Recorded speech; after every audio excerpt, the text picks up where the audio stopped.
Isang magandang araw po. Yes po, patuloy pa rin po akong namimigay ng mga silver jewelries po sa aking mga napipili.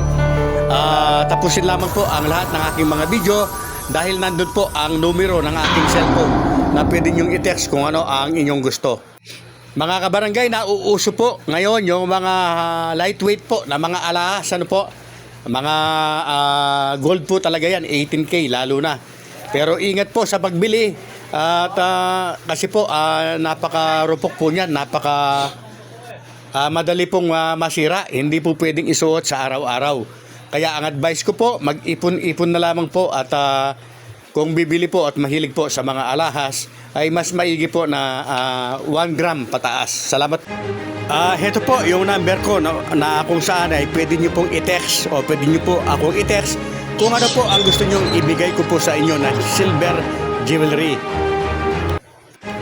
0993-524-2946 0993-524-2946. At nais ko lamang pong ipaalala na ang mga mabibigyan lamang po na pwedeng mapili ay yung siyempre naka-like, share at naka-subscribe po, ano po. At i-test po ninyo kung ano po ang ibig ninyong ibigay ko po sa inyo. At kung meron po tayo, yun po ang ating ibibigay. At kung wala naman at napili ko po kayo, ay maaari ko po kayong bigyan ng available kung ano po yung ating ibigay po sa inyo. Siguraduhin lamang po na naka-like, share po kayo.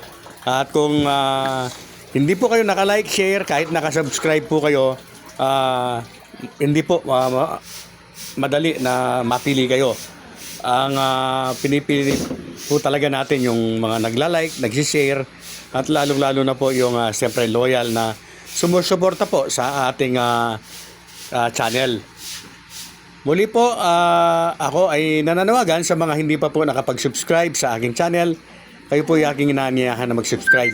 Pakiclick po ang bell para palagi kayong updated sa aking mga bagong videos. At maya-maya lamang po ay meron po tayong gagawin na content patungkol na naman po sa barangay at SK election. Ano po?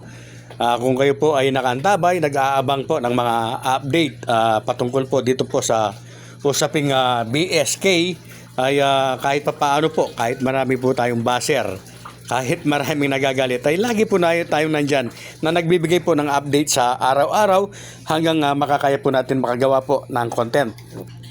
Pero siyempre po, hindi rin natin malilimutan gumawa po ng talagang content po natin patungkol po sa ating mga sa ating hobby na po, pangungulekta po ng gold, silver, jewelries, ganun din po ng mga old coins. At ako po ay namimili rin, baka meron po kayo, coiners ring.